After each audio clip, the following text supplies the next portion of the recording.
Hello and welcome to the Geeks Review. I'm Royce. And I'm Joshua. A little later on we'll be talking about the new movie Last Night in Soho. But first up, we're going to be talking about the new Disney Plus live-action Marvel TV series Hawkeye. The first episodes came out yesterday on Disney Plus, and they'll be airing every Wednesday afternoon here in Australia. About 7 p.m, 6 p.m. Yeah, the series stars Jeremy Renner, Haley Steinfeld, Vera Farmiga, and Tony Dalton. Yes. So it's set a short time after the last big Avengers movie. We follow a young woman called Kate Bishop, who's a fan of Hawkeye the Avenger, and she becomes entangled in a plot involving him, his old vigilante suit, and the criminals he struck out at during the events of Avengers Endgame. So, first two episodes, no surprise, because the first one I thought was a little light on plot. You know, it was sort of taking its time to get going, but you sort of left off on a bit of a... Showing us the players and the people involved and the ridiculousness of the name of the Tracksuit Mafia. Yes, this is loosely based upon a comic that came out a few years ago. Yes. God, I mean, you look at the opening titles. We get opening titles this time instead of... Just for the first episode. But it is very much like the old art style from the series you're talking about. Yeah, it came out about 8 years ago, something Roughly. like that.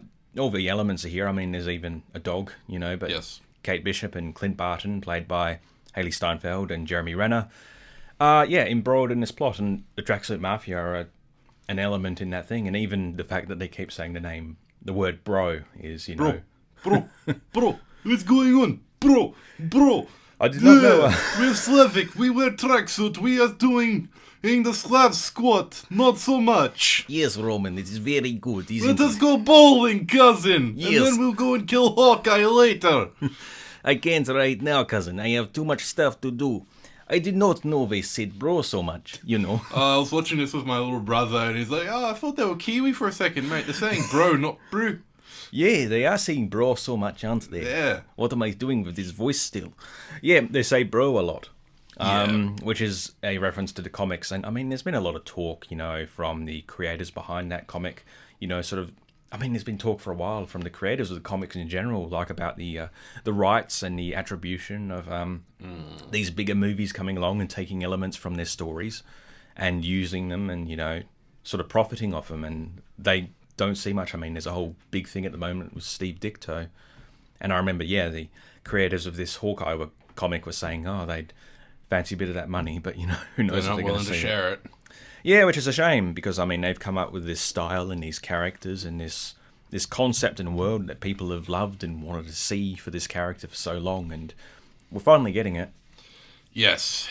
What are Easter eggs in this one as well? Yeah, Hawkeye, he's now deaf. He's got one ear, and he's got the hearing aid. Granted, they actually showed a moment of, wait, why do you have a hearing aid? Can't imagine why. Yeah. Bang, crash. Like, finally caught up with him. Yeah. I mean, treating him like the real human that he is. Yeah. Yeah. What do you think of this? I mean, we're a few minutes in now. And... I definitely enjoyed it, though it definitely is still playing into the theme of it confuses older generations thinking that it's a film. Yeah. Because I watched this with my little brother, and Mum we were serving up dinner at the same time, so everyone sort of gather out and watch. Like, go back to watching your movie, mate. No, it's not a movie, it's a show. Oh, I just thought with the budget. It's very cinematic, hey? Very cinematic, and it's actually quite polished. I like it. Yeah, it is very polished. I mean, the character of Kate, she's one of privilege. You know, she's come from a privileged background. I mean, she lives in like sort of upstate New York. She's got a front row seat of the Stark Avengers Tower and like the Battle of New York, which is what opens this thing. That was an event back in 2012's Avengers where Loki and the aliens invaded New York. 9 years ago at this point. Well, for us 9 years ago. 12. For them. Yeah, I mean, it says present day, but it's got to be set in 2024. Yeah, I mean, this is post-blip. Yeah. I mean, Rogers the Musical is a thing. Yeah, it's one for the returning fans. I mean, casual viewers, I guess, will be able to go into this and just understand that this is a world where the Avengers exist and stuff happened. And I mean, everyone's recognizing a Hawkeye. Yeah. Even if he doesn't want to. Yeah. Like getting... I think it was a free dessert at the Chinese restaurant. Yeah, and being approached by fans in the toilets, which is a bit... Yeah. It's like, dude, wrong time. Yeah. I would have decked him, but, that's me. Oh, Hawkeye. He's very restrained, isn't he? He is. I'm sort of wondering, is this just Renner? Is he making a choice, or is this him just sleepwalking through it? I think it's him making a choice, so that's a positive. Like, when he's with his kids, he's very, the good dad, he's trying to be the good dad. You feel him. And when he's with Kate, actually, it's very much like he's playing the parental figure to her, which was a nice change, Though he does have a little bit of Bill Murray, I'm seeing, with some of this. He does. He does, yeah. Especially when he was getting interrogated by the tracksuit mafia, that definitely felt like a Bill Murray channel. Yeah. Imagine if this had been made like 30 years ago. Oh, that would have been Bill Murray. Yeah. That's an interesting. Bill Murray as Hawkeye. I don't think I've ever seen that fan casting. Hey, I'd watch it. Yeah. And we would have had the ridiculous suit as well. That's true. That is true. You just imagine him standing there like, oh, God, I want to die. But it's like, is this Bill Murray or is this just him acting really good? Yeah. What did you think of the LARPing session? I found it hilarious. Yeah, not to spoil too much because, this show only came out like last night. Like Literally within the last 24 hours. Yeah. But there's a scene involving live action role players in Central Park and Clint, Hawkeye, becoming involved in that. And Yeah. Yeah. It's a series like this allows opportunities like that. I remember thinking back with Falcon and Winter Soldier, which we said as well was very cinematic and it felt just like an extended movie. This feels like this would just be a 2-minute throwaway scene in a movie. Let's make it into like a 5-10 minute scene. Yeah. That we can explore the potential of. I think they've definitely been using the other shows as testing grounds to see what their formula is going to be in the end. Because WandaVision definitely felt very episodic in places. Yeah, intentionally so, given its format. Falcon Winter Soldier was just one long movie. Yeah. Well, we could just call it a miniseries and call it a day. And Loki definitely was a bit more grandiose episodic in places. Yeah. I think this sort of stood out. I remember there's a scene in Times Square and a big Disney logo right in the background, which just felt so blatant. Hey? Oh boy! At least they waited until like the 4th episode, the 4th series, I should say, not episode, to sort of do something so blatant. Imagine, instead of the Ren Fair in like Loki episode 2, they went to like Disney World or something in the 1980s. Oh no, yeah. It's there, but it's not. It's the mouse controls all. Yeah. Tony Dalton, best known as Lalo Salamanca from Better Call Saul. What I recognize that name, and then when he popped up, I was like, "Oh my god, it's him!" Yeah. Like, who? It's Lalo from Better Call Saul. I did not know he was in this, and then I misread it as Timothy Dalton, and then it's like, hang on, wait, that's a Tony Dalton. Lalo. Yeah. He comes in, he's just got this energy about him. Same with Lalo, where he just exudes danger. He's just a dangerous-looking man, but you can't help but feel like, yeah, he's going to stab me. But, I'm going to smile. It's like, yeah. In this, he's playing the new soon-to-be stepfather of Kate, because her dad was killed back in the Battle of New York. Her mum, played by Vera Farmiga, didn't recognise her at first. She's... looks great in this, but yeah, she is marrying this guy, this sword enthusiast. And the second he walks in, you're like, bad guy. That guy. Simon Callow, best known for 4 Weddings and a Funeral, as well as playing Charles Dickens in Doctor Who. Oh, yes. Played his uncle, which was... Antiem the third? Yeah, it's just very, upper class. Very upper crust. In fact, my grandson is Antion blah blah blah the 7th. Yes, there's such a long lineage. And who gets personalized taffy, honestly? Yeah. I thought the first real big action scene we had, which was, Kate in that winery during that, criminal stuff, I thought it was a bit difficult to see. There's a few interesting camera things here and there, but it's sort of like the lighting is so bad and it's like flashing and strobing. It's like, I can't see, I can't make out what's happening here.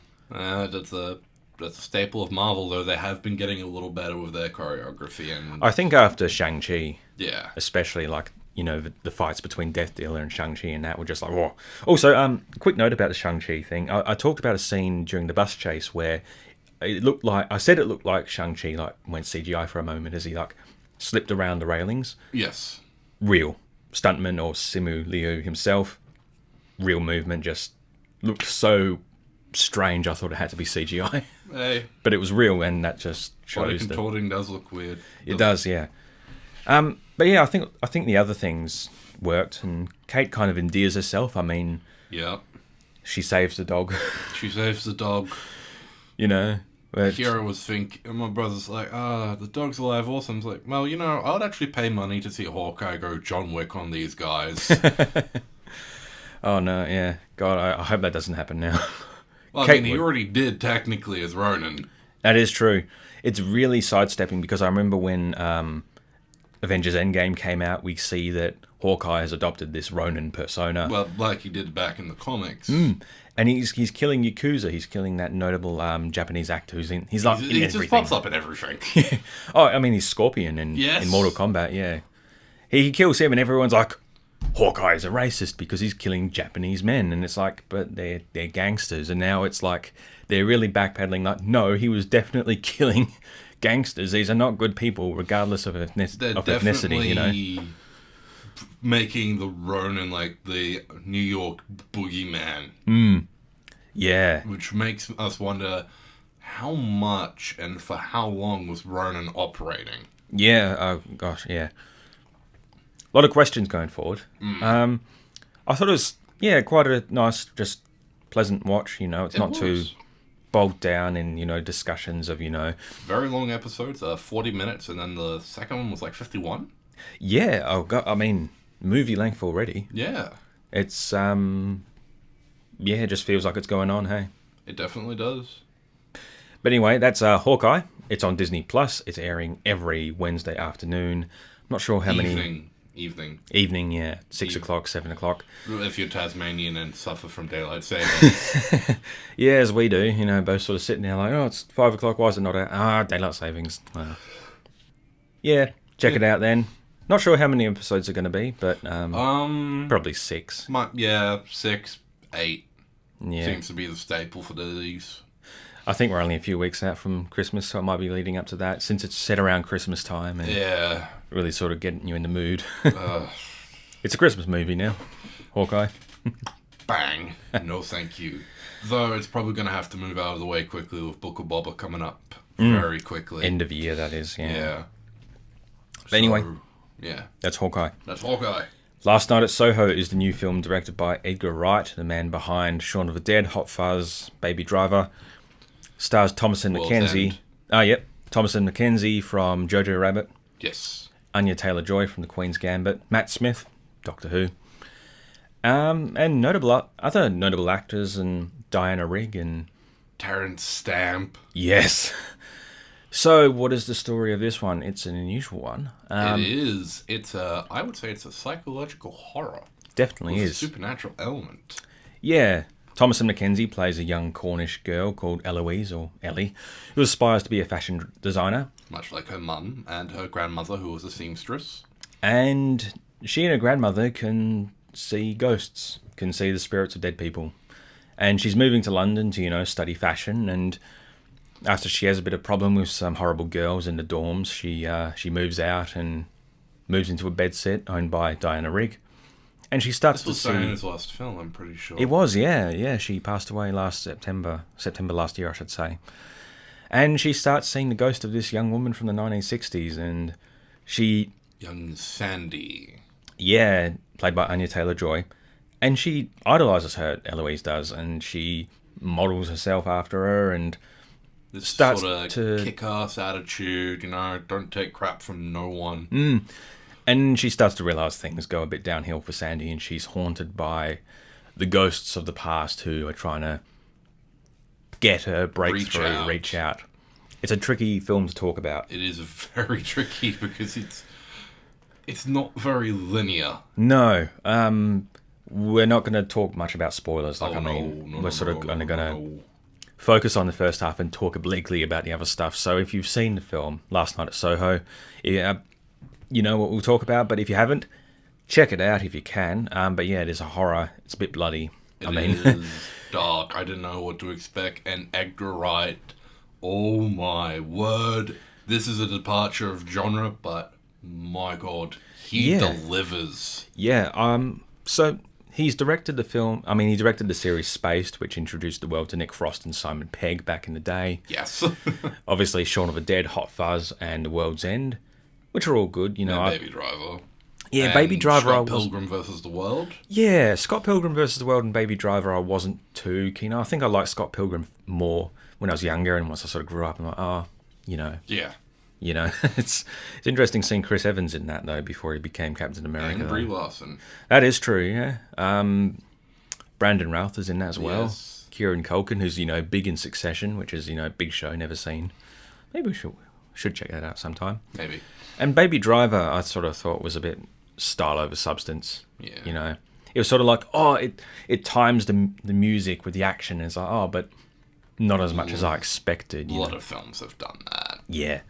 This one, though, I had no idea what to expect going in. It grabs you by both shoulders and goes, you ready? Because there's no time to put on your seatbelt. It's not as obvious an Edgar Wright film as, like, say, his other stuff. Like, he developed a style of, like, the quick zooms and cuts and Yes. that sort of thing. And this is much more like, it's him showing he's not all that. Yeah, it definitely has some of his fingerprints, but you can't tell. I think the visuals and that is really that's where he shines. Bathed in colour and just a celebration at first of, like, the 1960s, London culture. Like your James Bond, your Italian Jobs, that kind of... The height of the rebellious age. Yeah. Well, the early start of the rebellious age, I should say, because it didn't really develop much more until the 70s. Yeah. I guess we've sort of become so, ingrained after, like, seeing 60s, 70s, like, American cinema. Yeah. And, I've watched Mad Men, which, 60s going into the 70s, and that's, like, a completely different world to, like, London. And oh, absolutely. Two different beasts. Yeah. Cilla Black is, like, a character in this. Yeah. Not really, like, a focus character, but she's there, and it's, her. Yeah, just a celebration of the culture and the condemnation, in a way. Yes. Matt Smith in this. When I first saw him, it's like, he's playing the chirpy young fella. That's Matt Smith. And then it just goes, whoa. Yeah. Whoa. He can do... Because I haven't seen him in much. The only other thing that I've seen him in other than Doctor Who was Terminator Genesis. Oh, man. And... what little he was in that. Yeah, what little he was in that. And I gotta say, this is probably this is up there with the Silver Nemesis. He went and played Patrick Bateman on a stage production of American Psycho. No way, really? Yeah, a year or so after he left Doctor Who. Or maybe it was when he was doing Doctor Who, he did Patrick Bateman, which is like... From what I read, he basically, did as good a job as Christian Bale did. But, stage is something completely different to screen. Absolutely. But yeah, the second he shows up, I'm like, you've got an energy about you, which is not good. And he proves that. He does. Terrence Stamp is in this, yeah. And I had to get my moment. I had to pause the film and get it out of my system. I am not a huge Terrence Stamp fan, but I am a fan of one of his roles in particular, and that is Zod. So I had to pause it, get it out of the system. Nearly before Zod. Yeah. It's crazy. Zod. It's crazy because I'm thinking like Terrence Stamp, yes, Priscilla, Queen of the Desert, and Star Wars. I completely forgot about Zod. He's just that, Yeah, he pops up and he is the unexpected in this one. He definitely plays it close to the vest. Yeah, he's a lot of twists, a lot of turns, although, in saying that, you go in and you don't want to spoil yourself by, going, expect a twist, expect a turn. Yeah. Last Night at Soho we're talking about. It's, very vibrant, very colourful, very... I mean, that's the 60s, man. Very scary as well. Yeah. I mean... It is dark. Like, I I watched this and I thought, this might be something I could share with my little brother. And then it started to get darker and darker, and I went, maybe not. He's 18, yeah, but this ain't his cuppa. No, I mean, it's only rated MA, which is like 15 plus, but yeah, In it's Australia, definitely, mature audiences, like, need to have an appreciation of what it's talking about and what it shows. Absolutely. This is definitely a story that can be dissected and is... Oh. I was concerned because Edgar Wright, his female characters in past movies haven't really been, all there. I mean, I guess the most prominent female character has probably been Ramona Flowers in Scott Pilgrim, which is based upon the comic that was still being written at the time. And that character, from what I understand of that comic, developed quite differently to what we saw in the film. Yes. I mean, you go back to Spaced and Jessica Hines, she's just treated as a character, which is the way you need to treat female characters, Yeah. Just treat them as characters, and they've got jokes and they do stuff, and she's great in that. But I mean, I think about Rosamund Pike in The World's End, and she's just kind of... She's got a few funny moments, like I remember her screaming WTF when she kind of realises what's going on in that movie, but she's not really front and centre as the other characters are in that. And I mean, Olivia Colman's in Hot Fuzz, and did I say Hot Fuzz? Sorry, I probably meant The World's End with Rosamund Pike. Yeah. No, you said World's End with Rosamund Pike, and Hot Fuzz. Yeah, what was her name again? Sorry, Olivia Colman. Olivia Colman's just the it's not, the word's not particularly safe for the radio. She's a joke character, She's one of the yeah. many colourful characters that makes up, the police force in that film. Who was in this though? In Last Night Soho is Pauline McLynn, Mrs. Doyle from Father Ted. Yes. The barmaid, which was a nice surprise to see, It's good to see many people coming in. Yeah. Good to see some British alumni popping in that aren't a lot of James movie. Bond, I mean, Diana Rigg, on Her Majesty's Secret Service. Yeah, but this film is actually written by... she wrote the 1917 film. Yeah. And it seems her sort of writing kind of had some things. To sort of talk a little bit about the ending. Not really in ambiguous in details. ending. Yeah, it's interesting because it takes a turn. There's twists on top of twists. Yeah. And it takes a turn where typically you feel one way about something, but then you're kind of thinking, wait, no, this isn't right. Yeah, it definitely makes you feel a little bit off with the ending. Like, not in a bad way, but more in the intention of, is this intentional or... Yeah, it's something to think about because... it's a real head scratcher. Yeah, because like I said, the default reaction is to go, oh, we have this reaction, we're supposed to feel a moment of triumph or comeuppance when this thing comes apart. Yeah. But we're sort of, the facts that have been presented prior to this kind of make us go, oh, hang on, no, this isn't so cut and dry, There's a lot going on. How do we judge these characters based upon all that we've seen them go through so far? I do want to talk about the visuals. Yes. They are just, oh my god. I think what really sold me on the visuals was the how it's a simple trick most likely. I've seen other people do it. I don't know how to do it myself or how to explain it. The mirror trick. Yes. Where someone's there but they're not there. Yeah. It's funny actually because a friend pointed out to me the last episode of Doctor Who did a very similar mirror trick where you're looking into a mirror and you see the character, but you don't see the camera. Yes. And it's through doubles. And did you recognise the Weasley twins? I mean, I know you're not a massive Harry Potter fan, but... They were in this? Yeah, they play the coatmen, who take... The coat attendants who take her coat. And it's a trick where you've got Thomas and Mackenzie on one side of the mirror and Anya Taylor-Joy on the other side. And because they're identical twins... Oh my god! They're on both sides matching their movements to look like a mirror reflection. Brilliant! Yeah, it's really clever when they do stuff, and apparently a lot of it was done practically. There's stuff where you see them like running up like a staircase, and there's like mirrors on the walls, and you walking can see down the first big scene we see with Sandy. Yeah, that has to be CGI because like the refractions and the light, you can't do that in camera. We're talking about unless like I said, there's probably so many tricks at play where they probably angled the mirrors at a certain way where Thomas Mackenzie's walking down one way and Anya Taylor-Joy's like in front and center, but you know the reflections are. Oh, it's just it does get head in trying to think about it, but you look at it and you go, "Oh, that's clever." Yeah, especially when she's not quite mirroring the moves. Yeah, which shows that Ellie is a passenger. Yeah, it's a lot to take in. It is a lot to take in. You get a lot of mirror stuff actually, where like she's dancing and you kind of see like multiple versions of her at once, and like the ghosts who show up who've got like, it looks like they've got elongated mouths, but it's like their mouths next to mouths next to mouths next to mouths. Yes. Visual. It's a pretty film. It's dark and pretty film. Yeah, it's probably one of the more visually experimental films of his. Would have been interesting to see because he was going to do the Ant-Man movie. Yeah. Yeah. Makes me wonder what that would have been like. Yeah. I mean, they were going to make...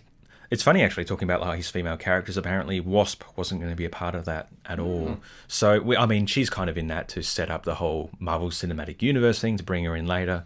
Yeah. But yeah, she wasn't going to be in Edgar Wright's Ant-Man, so it sort of makes you think, it's just going to be the Paul Rudd and Michael Douglas show, you know. But anyway, I'm sorry. Yeah. Last Night at Soho. It's in cinemas now. It is. If you can, go check it out. If you're a fan of Edgar Wright, if you're a fan of 1960s horror, 1960s. Say this is a film not to miss. Yeah. God, the colours as well reminded me of Suspiria, like the original 1970s. It's really just a homage to all that. Even though it's like set in the 60s and present day, it's drenched in that, yeah. And Diana Rigg's final film role. Yes. Yeah. So good to see her and all the other James Bond references. And yeah. That about wraps us up for today. We're going to be back next week to talk about James Bond, actually, with No Time to Die. No Time to Die. And the new Venom movie, which is finally hitting Australian shores. Oh, but there'd be carnage. Yes, hopefully.